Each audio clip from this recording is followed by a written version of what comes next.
السلام علیکم ورحمۃ اللہ وبرکاتہ. کیا حال ہے سب کا؟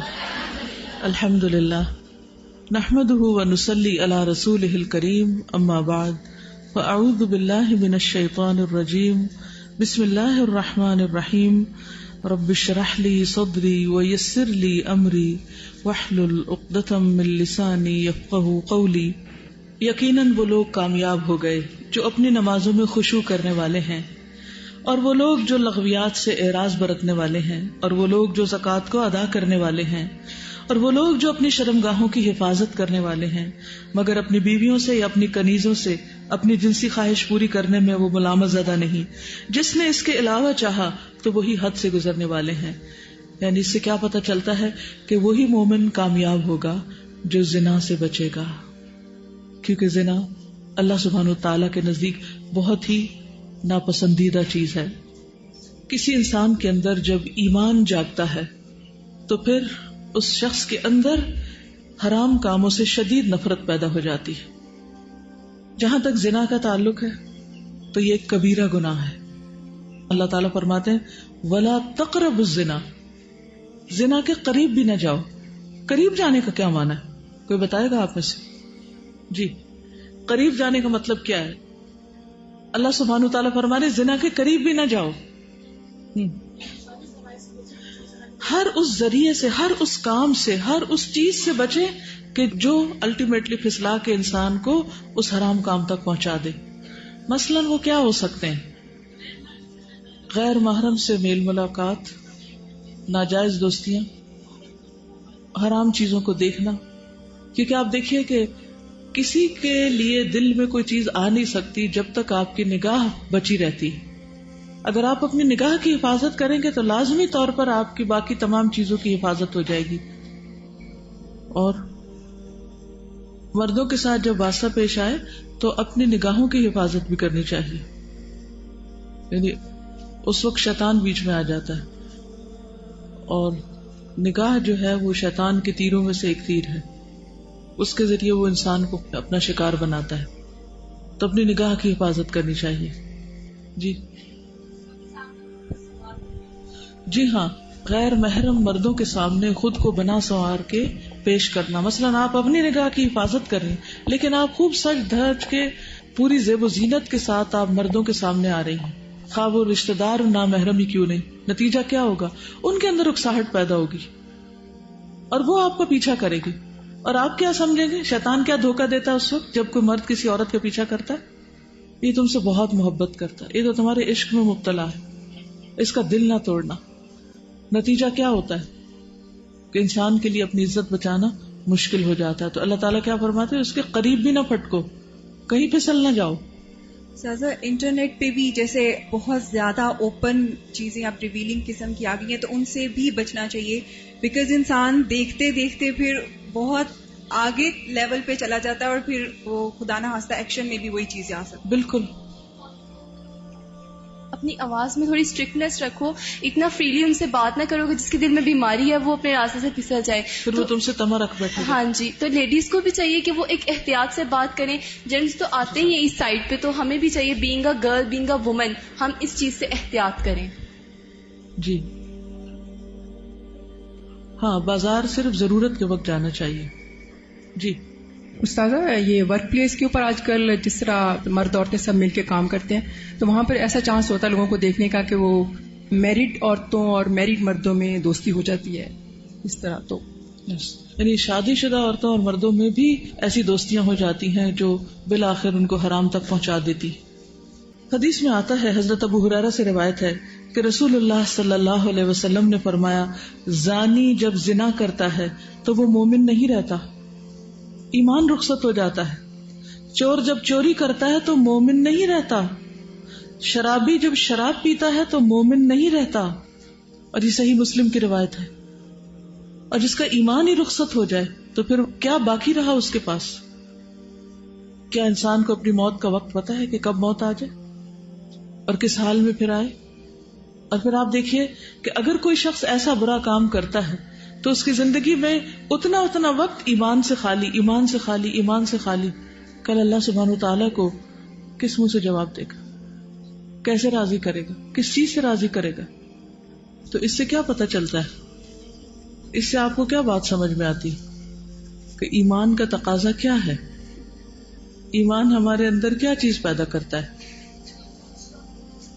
حیا پیدا کرتا ہے. وہ حدیث یاد ہے جس میں آتا ہے کہ ایمان اور حیا ساتھ ساتھ ہیں، اگر ایک جائے تو دوسرا بھی چلا جاتا ہے. تو ایک مسلمان عورت کی بہت بڑی خوبی کیا ہوتی ہے؟ ایمان لانے کے بعد ایک عورت کی حیثیت سے ایک عورت کے اندر اس کی ایمان کی نشانی کیا چیز ہے؟ اس کی حیا. وہ اپنی عزت عصمت کی حفاظت کرے.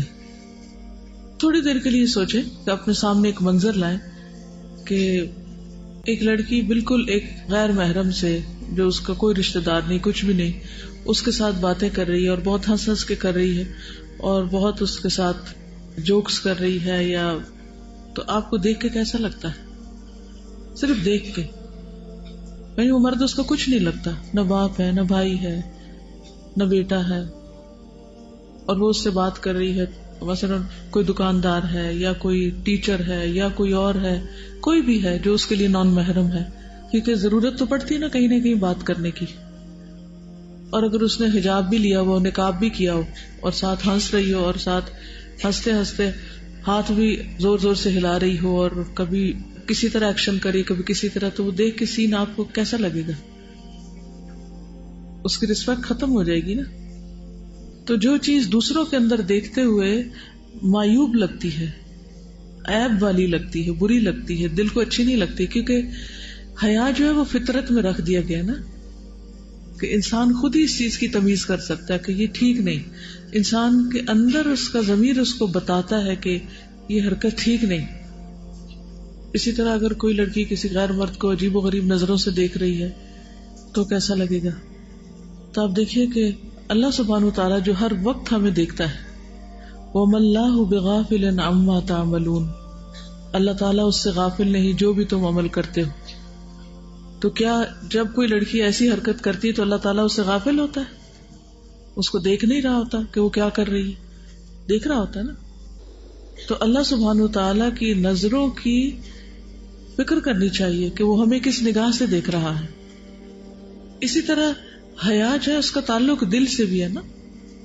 ظاہر کے ایکشنز تو ہونے ہی چاہیے کنٹرول، لیکن دل پر بھی نظر رکھنی چاہیے. ایک حدیث میں آتا ہے کہ اللہ تمہارے مال نہیں دیکھتا اور نہ تمہاری شکل و صورت دیکھتا ہے، تمہاری شکلیں بھی نہیں دیکھتا، لیکن اللہ تمہارے دلوں کو دیکھتا ہے اور تمہارے اعمال کو دیکھتا ہے.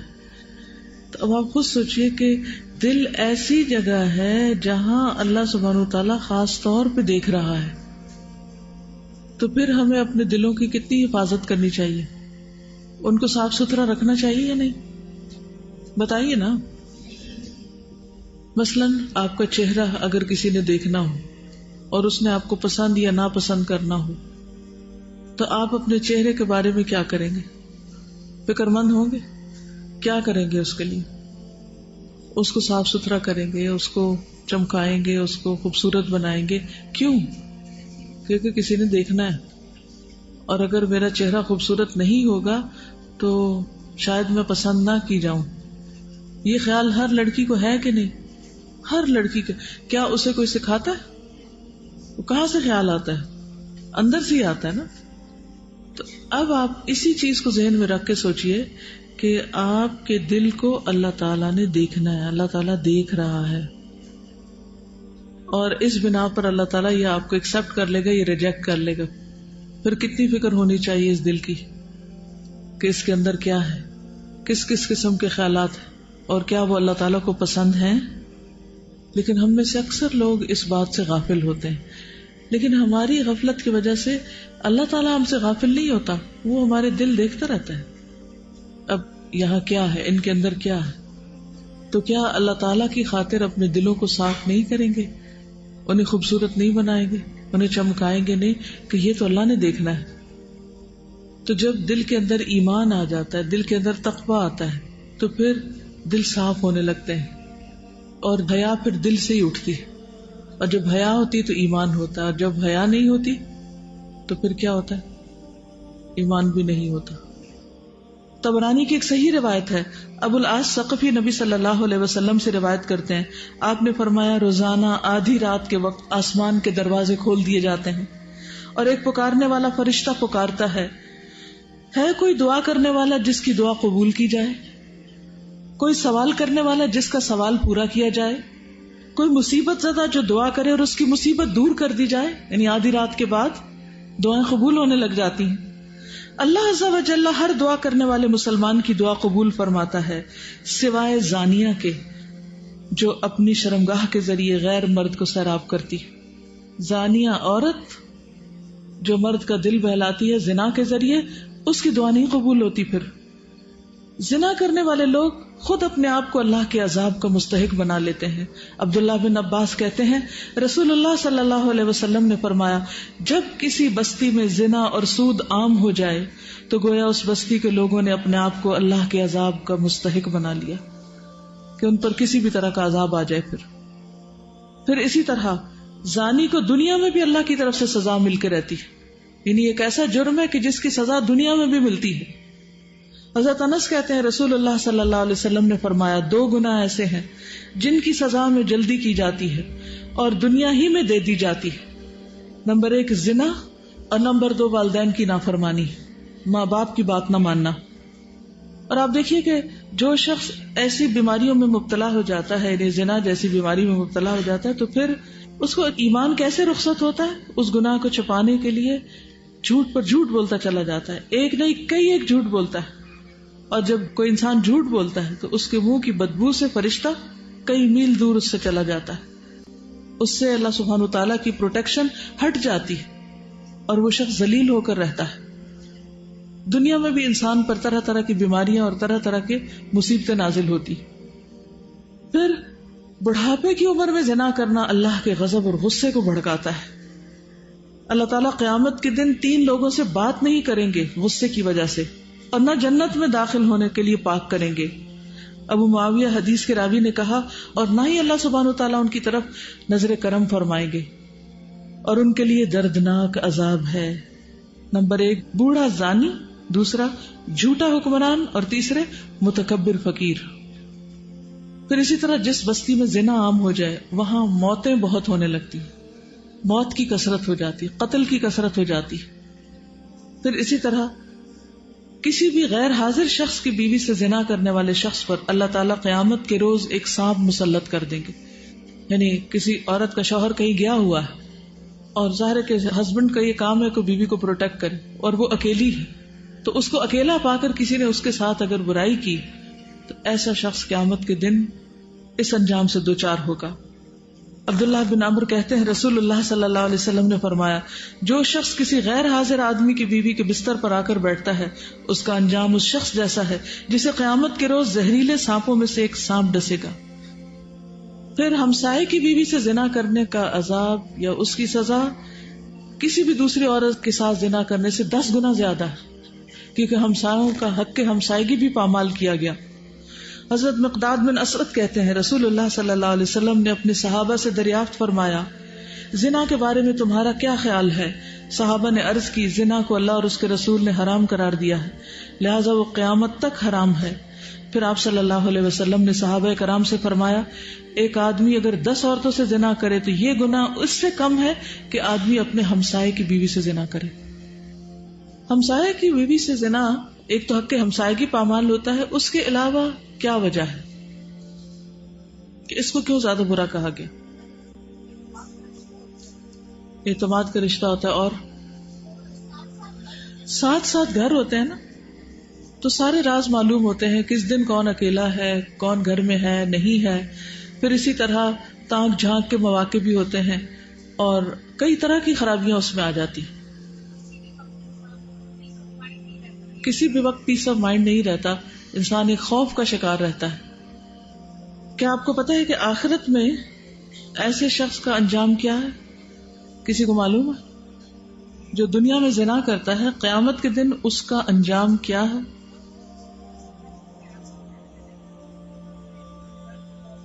شابش. سمرہ بن جندب نبی صلی اللہ علیہ وسلم کی حدیث روایت کرتے ہیں، آپ نے فرمایا کہ معراج کے موقع پر جب آپ نے جبریل سے پوچھا، اور ایک اور روایت آتی ہے کہ خواب میں آپ نے یہ دیکھا سب منظر، اور انبیاء کے خواب حقیقت ہوتے ہیں، سچے ہوتے ہیں. تو انہوں نے جبریل اور میکائیل سے پوچھا کہ جو مناظر آپ نے مجھے دکھائے ہیں ان میں سب سے پہلے جس شخص پر آپ کا گزر ہوا اس کے جبڑے، نتنے اور آنکھیں گدی تک لوہے کے آلے سے چیری جا رہی تھی، تو یہ کون تھا؟ تو بتایا گیا یہ وہ شخص تھا جو صبح کے وقت گھر سے نکلتا، جھوٹی خبریں گھڑتا جو آنن فانن ساری دنیا میں پھیل جاتی، اور اب میڈیا کے ذریعے ایک جھوٹ پوری دنیا میں کروڑوں بار ملٹی پلائی ہو جاتا ہے. اور ننگے مرد اور عورتیں جو آپ نے تنور میں جلتے دیکھے، کتنا ٹائٹ ہوتا ہے، وہ زانی مرد اور عورتیں تھیں، یعنی دنیا میں زنا کرنے والے مرد اور عورتیں اس تنور کے اندر آگ میں جل رہے تھے. اور تیسرا شخص جو خون کی ندی میں غوطے کھا رہا تھا، جس کے منہ میں بار بار پتھر ڈالے جا رہے تھے، یہ وہ شخص تھا جو دنیا میں سود کھاتا تھا. تو آپ دیکھیے کہ یہ ایک ایسی بیماری ہے، ایک ایسی خرابی ہے کہ جس کو افسوس کے ساتھ کہنا پڑتا ہے کہ اس مسلمان معاشرے میں اب آزادی کے نام پر خرابی بھی نہیں سمجھا جاتا. یعنی ایک وقت تھا کہ جب اسے ایک بہت ہی بڑی برائی سمجھا جاتا تھا، اور کوئی شخص اگر ایسی برائی کے قریب سے پھٹکتا تو اس کو ایک ذلت کی نگاہ سے دیکھا جاتا تھا، اسے ذلت اور رسوائی کا سامنا کرنا پڑتا. لیکن اب آپ دیکھتے ہیں کہ عموماً لوگ اس کو برا نہیں سمجھتے یا معمولی سمجھتے، کہتے اچھا کر لیا غلط کام، پھر توبہ کر لیں گے، معافی مانگ لیں گے. کچھ لوگوں کے کیسز سالو کرنے کا اتفاق ہوا، انفیکٹ میں نے نہیں کہا تھا، وہ خود ہی میرے پاس آئے، اور اس وقت میری جو کیفیت تھی ان کی باتیں سن کر میں یہ سوچ رہی تھی کہ ہم لوگ یہاں پر قرآن پڑھ کے اور اپنے آپ کو بچا کر کتنی خود غرضی کرتے ہیں، اور باہر جا کر ہم خصوصاً بازاروں میں، یونیورسٹیز میں، ہوٹلز میں آپ جائیں، ایسے مناظر دیکھنے کو ملتے ہیں کہ یقین کیجئے کہ مطلب کتنا عرصہ ہو گیا میں اپنے والد کے ساتھ کہیں نہیں جا سکی، بھائی کے ساتھ کہیں نہیں جا سکی، باہر سے اگر کچھ لیتے ہیں تو گھر لا کے کھاتے ہیں، یعنی ماحول ایسا ہو گیا وہاں کا.